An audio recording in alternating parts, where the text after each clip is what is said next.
I got it. This is the QAP task force meeting. So we have 3 items on the agenda, and Terry, take it away. We could do a roll call just. Oh, do we need to do a roll call? Yeah, I mean, you don't have to, but you might. want It's to. John, still John, could you do the roll call, please? I can. Jerry Abrahams. Here. Lee Butts is not able to join us. Phil DeFronto. Yeah. Tim Hodges is unable to join us. Catherine McKinnon. Here. Commissioner Mascaro Bruno. Here. Franklin Perry. Lisa Tepper Bates. Here. Greg Ugalde. Here. We do have a quorum in attendance for this meeting. Okay, thank you. Terry, do you want to go ahead with item 8? Sure. And I think because both items are addressed in that memo, I'll pause after we talk about the changes and see if there's any discussion before moving on to the timeline. So good morning, everyone, and thank you for being here. As Connecticut's low-income housing tax credit allocating agency, and in accordance with the Internal Revenue Code, CHFA develops the state's qualified allocation plan, reviews applications for tax credits submitted by developers, and allocates credits in accordance with policies and priorities that are articulated in the QAP. Under Section 42 of the Internal Revenue Code, state allocating agencies must develop a QAP that's approved by the governmental unit having jurisdiction over that agency. A public hearing inviting comments and perspectives from interested parties on the draft QAP 2024 and 2025 is required in our case prior to seeking the approval of the governor. So you will have in your packages the draft 2024 and 2025 QAP. Minimal revisions to that QAP are proposed, and you will see no changes to the policies or the points. Revisions will be clarifying in nature and make technical corrections, which I will summarize for you. Revisions include changing dates throughout to 2024 and 2025, where we currently have the current year, 2022 and 2023. We will provide a clarification under A.2, proposed credible financing plan, that a commitment letter is not required if the source of anticipated funds is State Department of Housing or CHFA. We will be expanding under Section B3, the hybrid financing structures section, to include the entirety of the qualified LIHTC units. So for purposes of the calculation of 9% credits per qualified unit, all LIHTC program qualified units for the entire development, both components, shall be included. There's some clerical cleanup at points descriptions in item 2B, financial efficiency and sustainability. There was a representation in the narrative of 5 points and the highest for the highest, and then 0 for the others that are the lowest. And the table below that mistakenly illustrated points awards from 4 to 0. There is also clarification in that section for cost effectiveness intermediary points, because the narrative may be misinterpreted. Right now it reads 4 points will be awarded to the top 2 proposed developments with the lowest percentage of intermediary costs. And the revision clarifies that the award is 2 points to each of the top 2 developments with the lowest percentage of intermediary costs.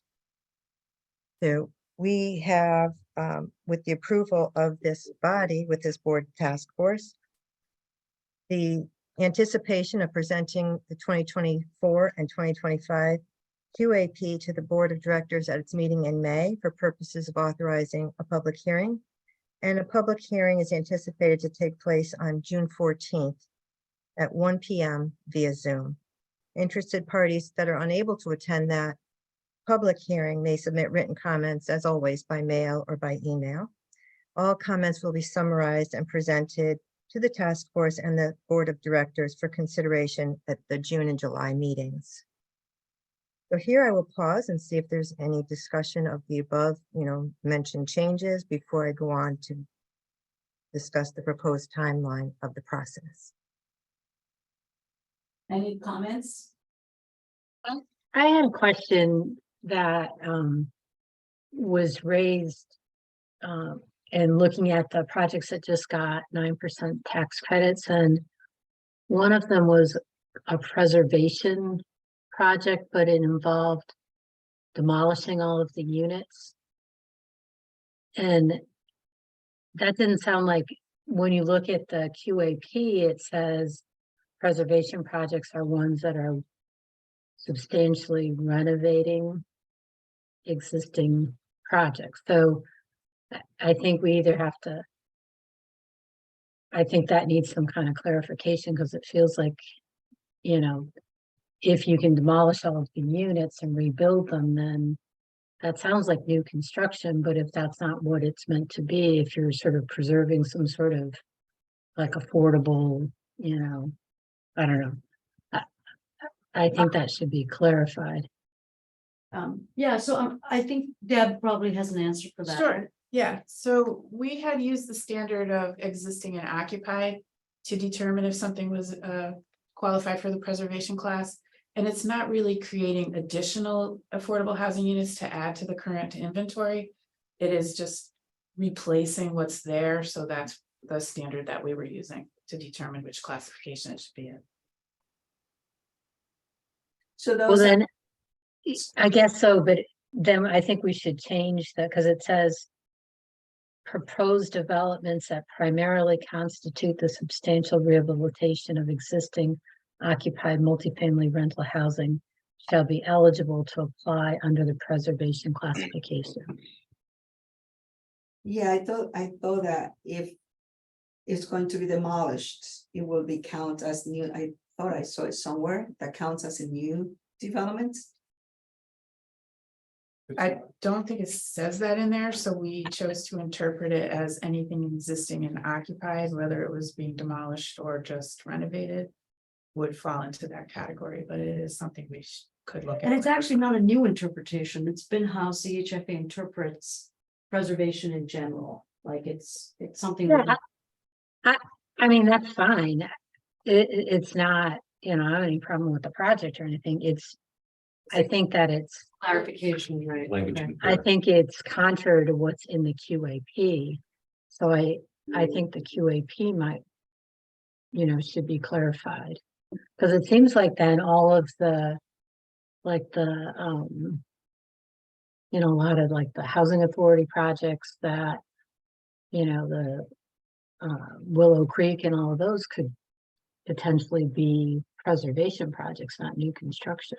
Right, but the difference there was those units were blighted and unoccupied at the time those preservation deals started. Okay.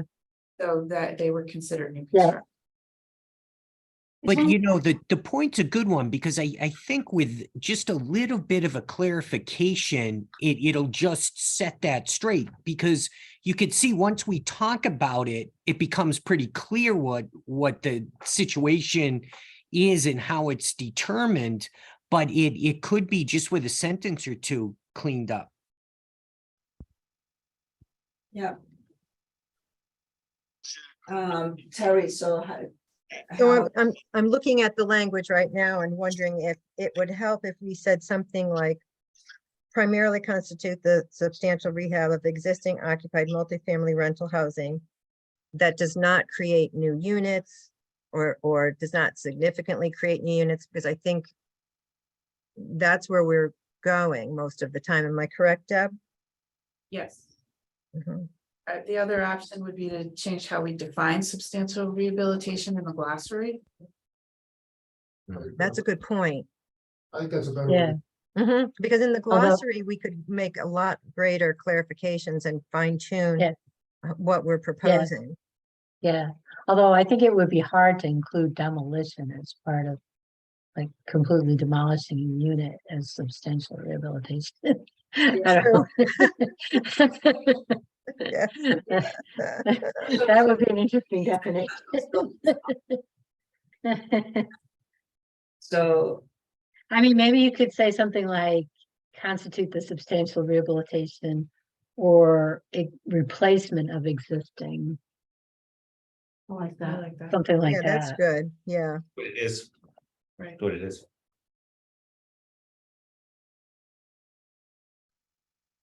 Um, proposed developments that primarily constitute the substantial rehabilitation or replacement of existing occupied multifamily rental housing? Or something like, are you striking substantial, are you proposing striking the substantial rehab piece? No, right? No, No, No. okay, good. I just wanted to be I mean, clear. because probably more than likely, you're gonna get projects that aren't gonna be demolished under that category, but, That's true. you know, And how did you decide that instead of new construction? Like, do you consider Yeah. it as or new construction? How do you make that decision now? I still like the occupied. It's existing and occupied. If it's that's- existing yeah. occupied, because the preservation isn't the building we're preserving, it's the affordable units that we're preserving, right? Yeah. So housing that we're, Exactly, right. I think we need to separate the two, we're not Yeah. preserving the actual structure itself, we're preserving the affordability. But why can't we just say that again back to the glossary, right? The issue is not the building, the issue is the preservation consists of the preservation of an affordable unit, even if it results in the demolishment and creation of the building, just, I think, to be clear about it. And I do think it should be in the glossary, not a change to the language in the QAP.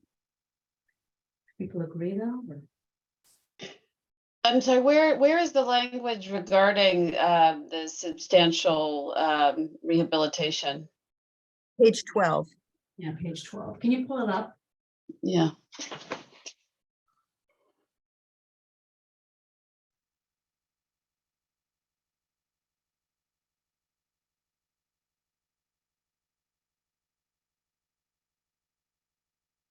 That's the marked version, so keep going. Yeah, sometimes it changes a little bit. There- there it Right is. there.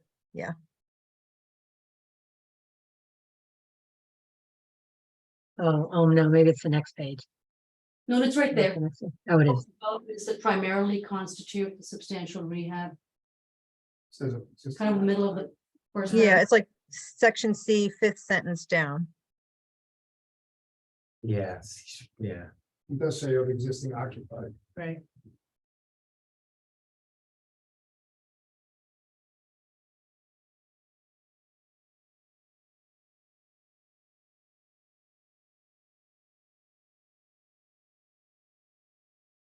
So I heard two things. Modify that sentence to include after rehabilitation or replacement. So substantial rehab or replacement of existing occupied. And clarify in the glossary that the goal is to preserve the affordability of the developments, not so much the physical plant. So do you want to do both or just the glossary? It should be both. I think it should be both. I mean, I don't see the harm in just putting proposed developments that primarily constitute the substantial rehabilitation or replacement of existing occupied multifamily, just adding 2 words. And then Yeah, we just put it in the glossary. I agree. Yeah. Agreed. Perfect. Agree. Perfect. Thank you. Catherine, are you okay with that? yeah. I mean, did you want to say anything about, like, without creating new units, or that doesn't really matter? I mean, that's probably not. Because I mean, It says or replacement of existing occupied. It says. yeah, yeah, That is, Yeah. so I think that's fine. I take a project, I have 50 units, I'm going to demolish 50 units. And they were occupied, so I qualify under this category. If I have that same development. And it was blighted, and I'm gonna demolish 50 units. I will create 50 units, but I will go through the new construction. Yes. Scoring. Or I get a project that is 50 units right now is occupied, but I'm going to add 20 units. So then I'll go through new construction. Yes. Yeah. I- Would a developer know that? I guess that's the, We could put examples. So I'm adding more units, Yeah. right? So Yeah. the building is occupied. I have 50 units, but I'm gonna add 20 units, so now I'm gonna have 70 units. I go through preservation, I'll go through new construction. Well, because then we have to start talking about what limits, right? So if it's a 50-unit project, what's the limit of new units we would allow to continue to allow it to be preservation? So that's what we say, this replacement, for me, is very clear, it's the Yes. same amount of Should be the same units. number. But if I'm doing additional units, Yeah, 24, I'm demolishing because I'm gonna build and I'm gonna redesign the whole thing, that should go to new construction. Because Yeah. I'm 20 more units.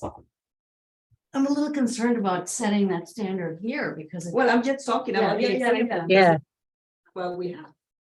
I think we could put some examples in the glossary when we're talking about it and say, just as you did, Sayla, say that, you know, if you do this, it's that. If you do this, it's that, you know? We're not in agreement right now. Yeah. Yeah. Got an example, but we're not in agreement in how we're going to. Is an example of where they took existing units, they added some new units, but it's still in preservation. Yeah. Because, Because it was existing and occupied, and that was just one piece of the development. So I think overall, and how many But- units did they add though? I don't recall, but I know on Oak Park, they're adding one unit. We considered it preservation. They're taking, Using those, so we. they're replacing 22 units with 65. Oh, they're adding 40 units? And we consider that all preservation. We did. I won the preservation category. We went- did. That was, last year was the first year, and we were trying to figure it out. But we just used the existing and occupied standard. That was. So that we need to be clear of why we're talking, because if we say replacement of existing, that means 50 units. Right. If we're saying that is demolishing and creating more units, that should go to the new construction. Without, I mean, are you saying absolute? So if they create one more unit, it goes new, or should we do a percentage of? So if there's 50 units, it can't be more than 10%. 10% or 20% more. Yeah, you need to have a policy. Yeah, But I think it should be I think there should be a cutoff. I don't think we should say absolutely none.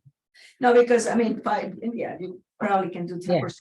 10% would not change the configuration, right? Right. But 20 units is gonna change the product, because I might have to do infrastructure, I might have to do something else. It's so just in terms of like the game theory here, so if I put if I jump into, you put my developer hat on, I'd rather be in the preservation lane than the Yes. new lane, right? Yes. So the Yeah. more, what I want to do, okay, is I want to basically have preservation, right? And then I want to see how many additional units I can add, but still with the preservation lane, right? And the question is, in terms of advancing housing policy, what do we want? Do we want, I mean, are just interested in me there, or do we rather have more folks go into preservation category? With that, when we put them in the preservation category, we don't know how they rank against The for other our preservation. purposes, for our QAP purposes. We don't know how they rank against the competitive side. The new construction side. So by allowing them to be in the preservation side, they're only meeting priorities. They're not meeting all of our scoring criteria. And so there's no real way to gauge them against the others. So while it may be a good project that we want and it scores may end well up- in preservation, when you put them up against the competitive side, they may have ranked fairly low, and we had others that didn't make it in the competitive side. So we end, so what, again, if I understand you correctly, Pat, what you're saying is we may end up with a project, the project should get done, but given that tax credits are constrained, it would rank lower if Yeah. it was considered new units, and now it's gonna get elevated because it's, Yes. right. So by that definition, you want to keep the thing on the lower side. Yeah, we have to have a limit, because we could unfairly. Yeah. Help. Yeah. As a practical matter, what range are we talking about here? Like if you looked at the last 10 years, what kind of swing are we talking about? 10% is a good number, or X units, or what are we looking at to make it fair? Going second year with this. Yeah, this is the second year with this language. Speak up. Sorry, I'm thinking. This is just the second year with this language, so we could go back to prior rounds and see what type of preservation deals competed. Okay. Yeah, that's going to be interesting too, because without the language, it's probably not accurate just to go back and look at numbers anyway. That's what I was originally thinking, but I'm not sure that that helps because of this new category and the ability to get more favorable treatment by, bifurcating a piece, establishing new under this. It's interesting though, because the one example that was used 10% wouldn't have worked for it. Right. Correct. For which one? For. Right, because it's 20 unit, it's how many new units was it again? 22 units going to 65, so they're creating 40 new units. So And that, they're going to be back to us because they have 5 more phases, so they're taking the 168 units in the whole development. And turning it into 300.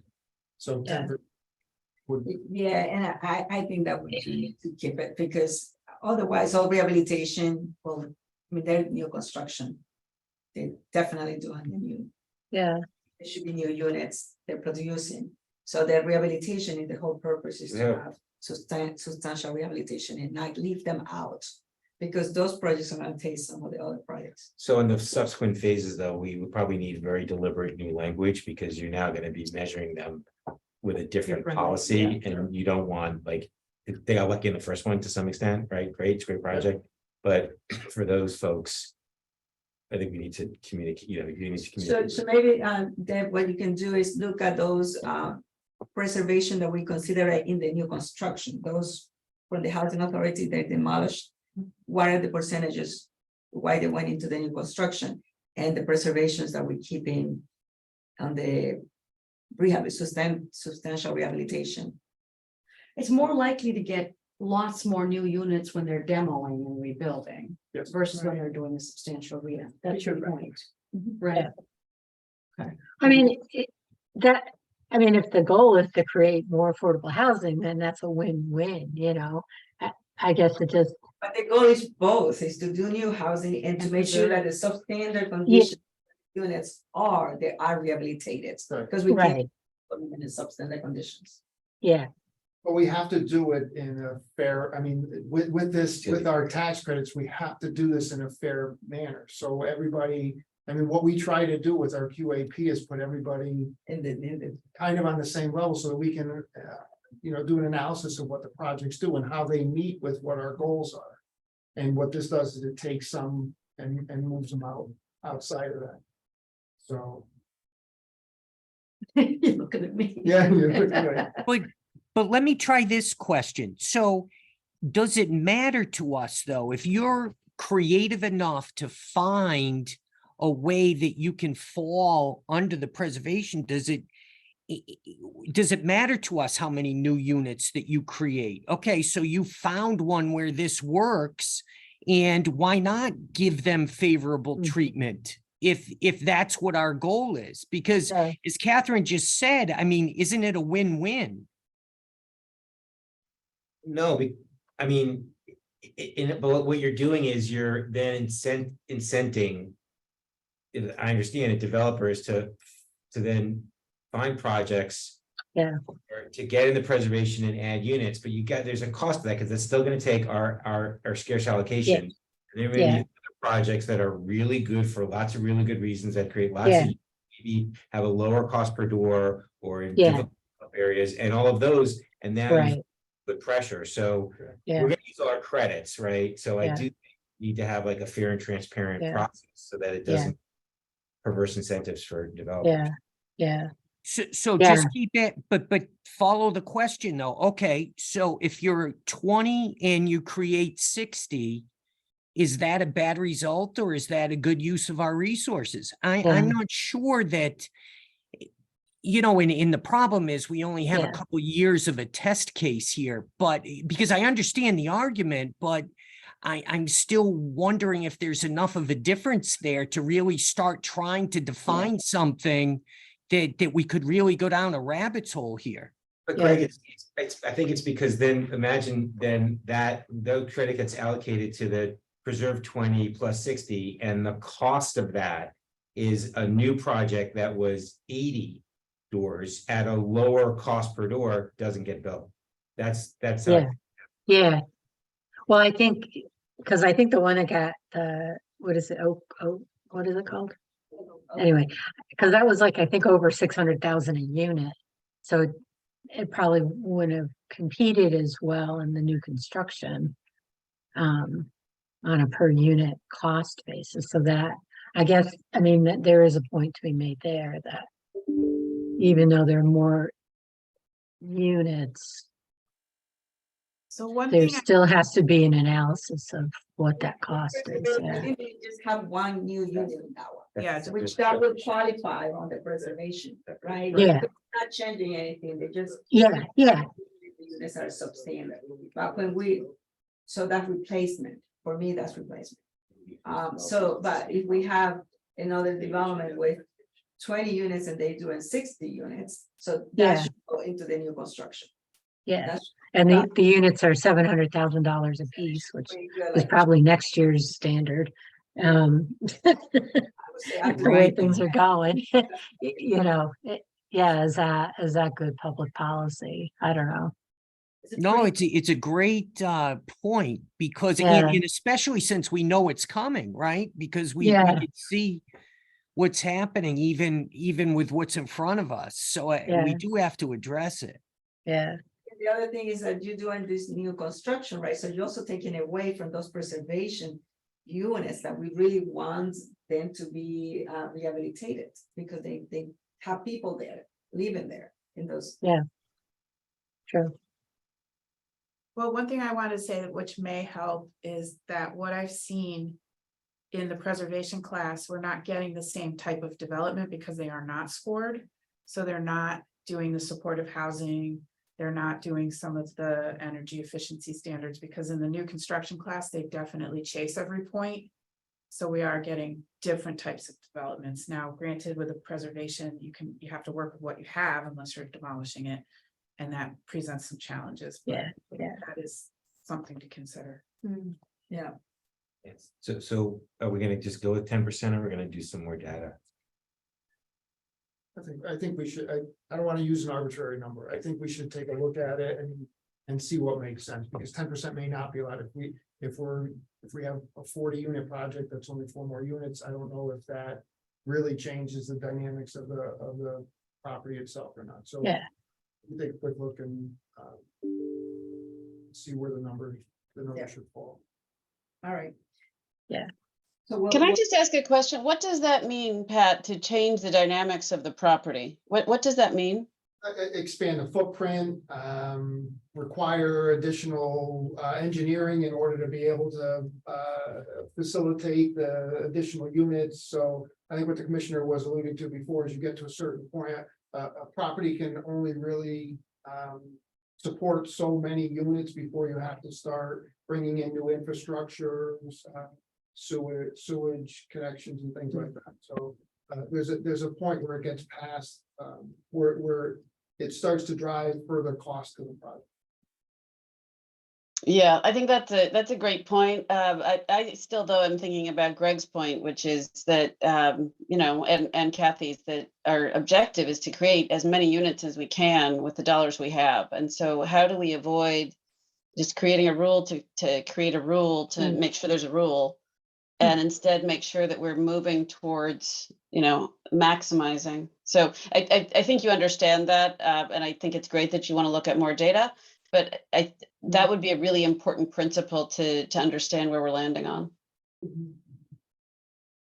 Yeah. You know, and And maybe it it may doesn't- be that we just have to take that into account. I guess that the problem is you need such specific language though, because I mean, this is so valuable to developers. They have to know exactly what the fine points are. And I guess we do have to look at this in depth because you know, hearing both sides of the argument, it's very important, both sides, especially with the energy efficiency, all that you bring into new construction. If you're able to, well, that's the other way to do it, is just make sure that you have qualifications. But see, it just gets so complicated if we're not careful, and we end up just having for limited use, limited allocation, and there's not that many sites that would even be able to qualify with certain additional units because of the restrictions and the site-specific information that's needed. But I do think we have to look at this more though, because it's a great point. I mean, you see the difference with 2060, and it really helps illustrate what we're looking at in the future possibly. Could we use zoning as kind of a measure? Because if you're doing, if I'm not mistaken, if you're going to be doing rehab, you can do it. But if you're going to be adding units, now you need some zoning approval to extend past your existing footprint, don't you? Mm. And maybe that would be one measure of saying whether they're existing, occupied, and, or their new construction. That's whether the they're- idea, just if you require zoning, then it's not considered preservation. Mm. Because preservation you're preserving the units. That's So you have to pull a new certificate of occupancy, like what's the, I guess if you need a zoning variance, I mean, let's say you're building in a place that's already zoned for multifamily and you can build as a matter of right, so it would have to be Right. only a zoning change. You can So end up adding a lot of you units. have to go through approval process, right? Because Yeah. that's what you have. Although, if you had a 40-unit development that you were tearing down and wanted to replace with another 40 units, you still might have to go through zoning because the zoning may have changed, you know. And sometimes you might have to reduce the number of units. Yeah, right. Yeah, Because of the zoning change. yeah. So let's have a Yeah. little more, you guys are gonna look a little more into data that we have the projects. And then we'll. You think come it up should with be some- defined in the QAP, but the actual standard, or? The glossary. Right? Yeah, That's- it makes more sense in the glossary. That's where we've Yeah. typically put all the detail that, people can really get into the weeds on what we're looking for, or a policy statement if we wanted to expand on the preservation policy. Yeah, But so something, in this part, Terry, you're gonna change, add the word. or replacement, correct? So we're still looking at the definition and that we can do it. Yeah. Okay. Okay, All right, perfect. thank you. Any other comments? Or everybody's okay with that? All right, Terry. Okay, perfect. So let me move on to the process timeline. So once this body determines that we can go forward and present to the Board of Directors the red line and request the public hearing, we'll do so. And so that would be on May 25th. Okay, so we ask for the authorization for the public hearing. We'd have that hearing on June 14th. Comments and any, revisions that might present themselves as a result of the public comments would be presented to the task force and the Board of Directors in June and then subsequently July. That leads us to, if the board approves the QAP, the final version July, then receiving the governor's approval of the QAP in the July-August timeframe, so that we could move forward as we have in the past with an overview session in September. Pre-applications due in 2024, September, October, to kind of coincide with the fall DEP process. And then the 9% applications would be due in January of 2024. So in your package, you have both the red line and the clean version, if it makes it easier to read. But I will make the one change that you suggested of adding or replacement, and that'll be the version that goes to the board and to you in the coming months. Carrie, Yes, because we're making a change to the document that was presented in draft form today with the change in the words on how we describe preservation. And potentially a change relating to the, although I'm not sure we're gonna make a change relating to the distinction between preservation and new construction. That's something we're gonna take under advisement, but does the task force feel like we need another meeting in mid-May to kind of review one more set of changes that we would have come to with our research? Or would you like to do it via email? How would you like to handle the additional changes we just talked about doing today? So which time frame? Sorry. So we're hoping to go to May board with a draft QAP for the boards. This is a two-step process, but for those who haven't done this before, the board first has to approve a draft QAP for public hearing purposes.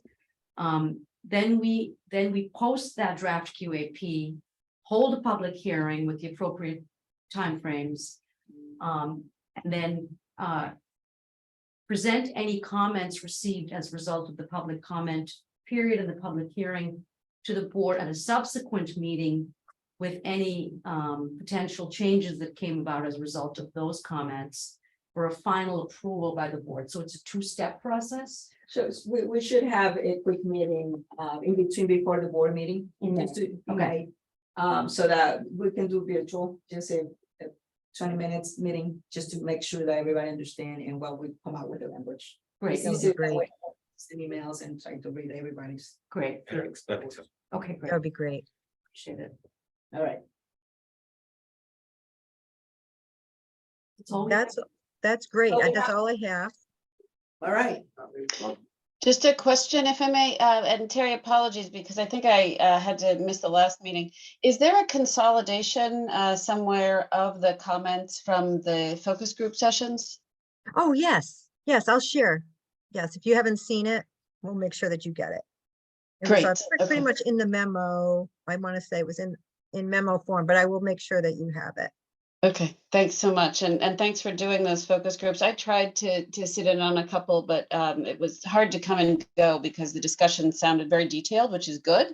And I hope you got some good yes. feedback from it. And so that's why I'm really interested to see how you consolidated what you heard. So thank you. You're welcome. So that's it, Terry? Yes, thank you. So do we have to approve this? So Or we just wait until, you're not really approving it, right? Because you're Yeah. gonna see another version of it at the next QAP task Okay. force meeting, so we can just approve the minutes would be great. they have a motion to approve the minutes from the previous meeting? I'll move. Motion to approve the minutes, second. Any comments, questions? All those in favor, raise your hand. Aye. Opposed? All right, motion carries. And motion to adjourn the meeting.